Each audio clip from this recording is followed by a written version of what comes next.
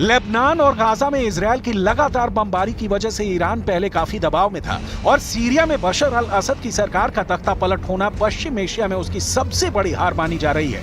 लेकिन अब खामेनेई ने कह दिया है कि चाहे गाजा हो, लेबनान हो, सीरिया हो या यमन, अब फिलिस्तीन की खातिर मरते दम तक लड़ा जाएगा। खामेनेई का मैसेज है, सीरिया को आतंकियों के चंगुल से छुड़ाया जाएगा, ठीक उसी तरह जैसे 2017 में आईएसआईएस और अल कायदा को सीरिया में हराया गया, उसी तरह 2025 में आईएसआईएस और अल कायदा को खत्म कर दिया जाएगा। और इसके लिए ही ईरान अपनाएगा सुलेमानी फॉर्मूला। हर खूनी के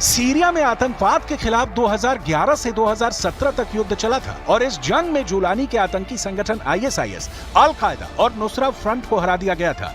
तब जुलानी अलग अलग वक्त में इन तीनों आतंकी ग्रुप का कमांडर रहा और उसने अपने साथी आतंकियों के जरिए हजारों लोगों को मौत के घाट उतारा था।